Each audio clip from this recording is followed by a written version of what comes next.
This kind of reminds me of that scene in Braveheart where Mel Gibson is being tortured. It's just like that scene. Yeah. Dude, that movie is amazing. I cry every time. Mainly because of those violins. Yeah, the soundtrack is pretty off the chain. Yeah. Yeah, I can listen to the soundtrack without bawling my eyes out.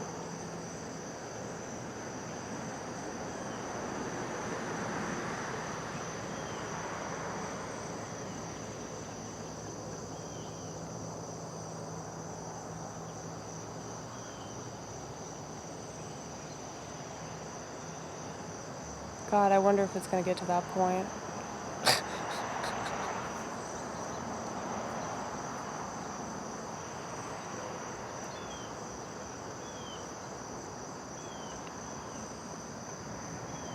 I mean, I don't think that we ever really had freedom in America. I mean, it's obvious that the governments control everything.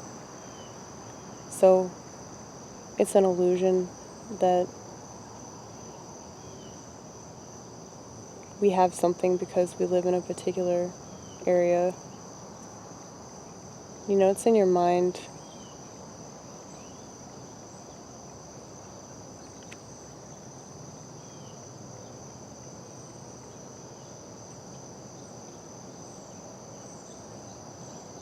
I would say the Buddhist monks are probably freer than anybody in the world because spiritually they're on a much higher plane. So it's like they're not even a part of this world anymore. That's what I want to get to.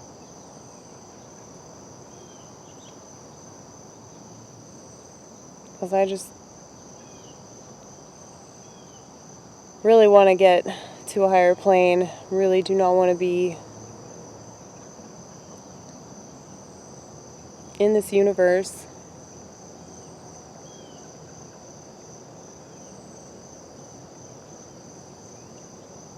It's like all these motherfuckers, they just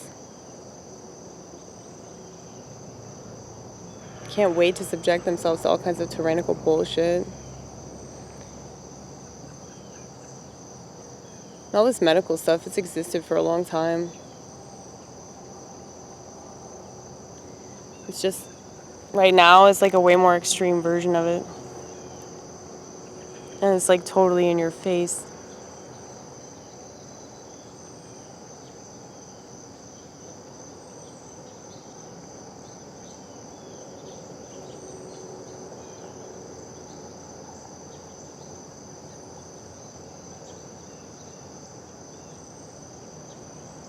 But it's like all this stuff has existed, you know? Like I've said this before, like how fake news has been a thing long before Donald Trump, you know? Fake news has been around way longer than paper's been extracted from trees, you know? I'd say fake news has been around since hieroglyphics.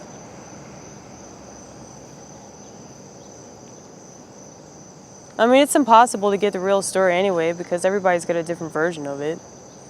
Everybody's got a different version of something based off of their personal perspective. So I feel like for totally legitimate reasons, nobody should trust anything that they read because there's no way to know the truth. That's why I would definitely not trust anybody's version of the scripture. I don't even trust my own version of the scripture. I just interpret it the way that I interpret it, and I do what makes sense to me because I'm the only one living my life as myself, you know? So that's just logical shit. Like, I wouldn't expect other people to interpret things as Amy Gross. I would expect them to interpret things as themselves. But since other people don't know who they are, you know, maybe they do know who they are and I'm just a piece of shit. But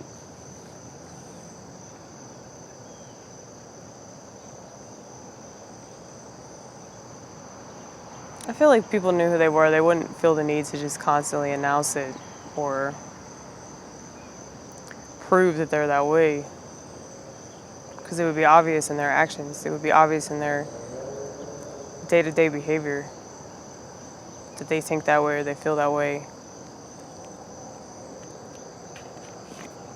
So that's why I say that, you know, social networks are really bad for humanity, because it's like, it's just training your brain. So when like people say, oh, it's restructured the way that people think, or like, I don't think that's true at all. I don't think it's changed people's framework. I think that what it's done is take that framework and just hit the nail in the coffin, you know? Because that was already a terrible characteristic that many people possess. You know, to be stupidly obsessed with their image and to be really insecure because of that shit. And it's the insecurity that makes you narcissistic. So I don't think that, oh, if you have Twitter, that means that you're going to turn into a narcissist. I think you were already narcissistic before Twitter, and Twitter just set it in stone. It makes you proud to be a narcissist. So it's like the 7 deadly sins all rolled into one website.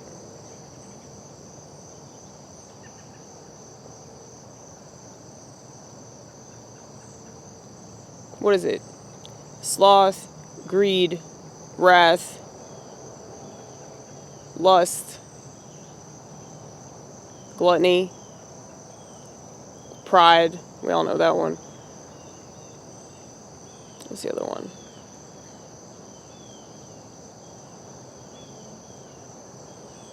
Envy. Right. Yeah, man. It's like, think about that. Think about the 7 deadly sins and then think about social networks. Like, we're guilty of all of those sins. At some point in our life, we're guilty of giving in to those things. Because it's in our nature to be bad at some point.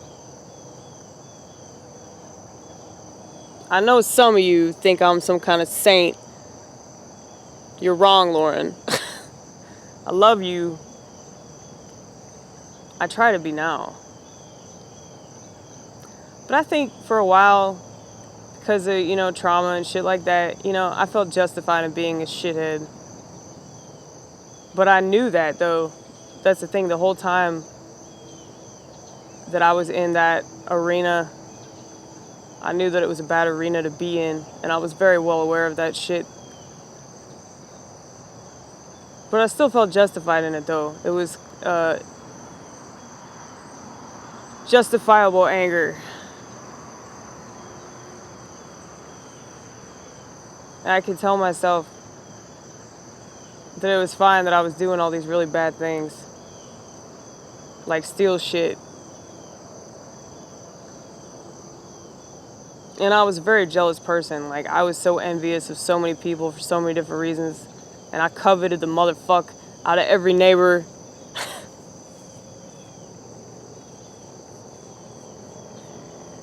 But, you know, I worked real hard to try to understand myself because I didn't like those things about myself. And so because I took the time to understand myself, it's like I overcame a lot of it. So I guess maybe I'm a saint in that way, that I would try to figure out why I do bad and try to do better and try to overcompensate for the bad that I've done. But, you know, reading about the crucifixion, it's like, well, I don't need to worry about that shit because Jesus died on the cross for my ass. That's pretty cool. But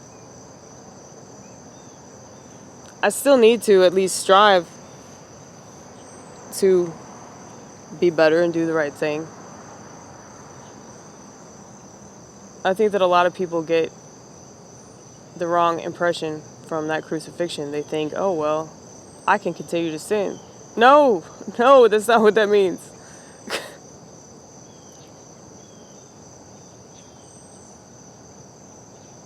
Why would you want to sin? Because sin separates you from God.